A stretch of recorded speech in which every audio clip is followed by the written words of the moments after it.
Magandang gabi po, Luzon, Visayas at Mindanao.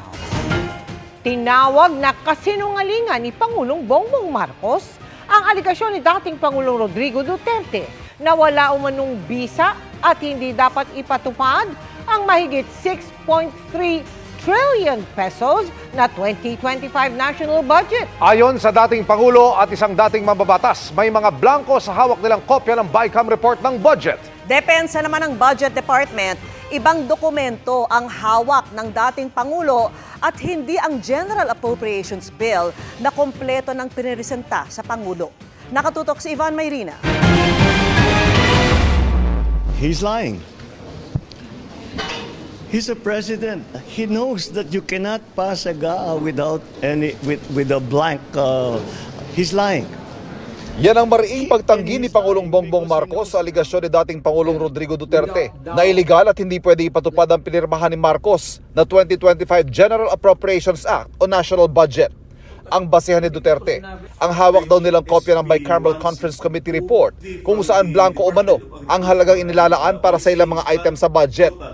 Galing daw ito kay Davao Congressman Isidro Ungab na minsan nagsilbing chairman ng House Appropriations Committee. Ito yung mga blanco.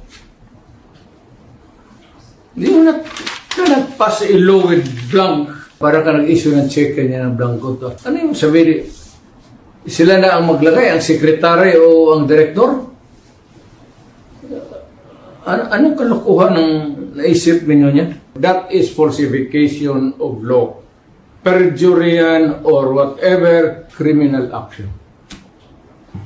You can all go to jail for that.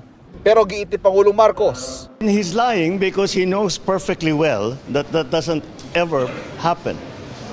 Sa kasaysayan ng buong Pilipinas, hindi pinapayagan na magkaroon ng item ang GAA nang hindi nakalagay kung ano yung project at saka ano yung gastos, ano yung pondo.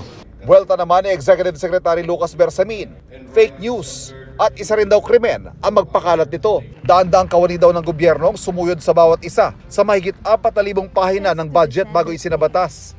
Pagpunto rin ng Department of Budget and Management o DBM, magkakaibang dokumento ang pinag-uusapan dito. Ang Bicameral Conference Committee report ay ang resulta ng pagtutugma ng magkaibang bersyon na ipinasa ng Senado at Kamara. Sabi ng DBM, ito raw ang pinakita ni Duterte at Ungab at hindi ang General Appropriations Bill o GAB o ang General Appropriations Act o GAA na siyang pinirmahan ng Pangulo. Ang GAB ay ang dokumento matapos ma-ratify o maaprobahan ng Senado at Kamara ang panukalang budget. Ito ang isinusumite sa Pangulo para pag-aralan at kapag pinirmahan para maisabatas, ito ang tinatawag na GAA. Sabi ng DBM, ang GAB na ipinresenta sa Pangulo, kumpletong dokumento raw at walang blanco mga pahina o kulang na detalye.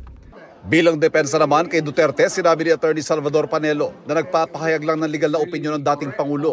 At kung may basihan, dapat may managot.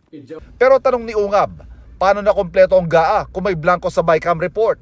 Bakit pinirmahan ng mga mababatas sa umano'y depektibong Bicameral Conference Committee report at niratifika ito? At bakit daw pinirmahan ng Pangulo ang isang depektibong batas? Posible raw sumama si Ungab sa mga petisyon na hihilingin sa Korte Suprema na ideklarang invalid at unconstitutional ang 2025 budget. Sa ngayon, inihahanda na raw ng mga abogado ang isasampang reklamo tungkol dito. Nauna nang sinabi ng Malacanang na kumpiyansa sila sa naisabatas sa GAA, pero hindi naman daw nila mapipigilan kung may komisyon ito sa Korte Suprema.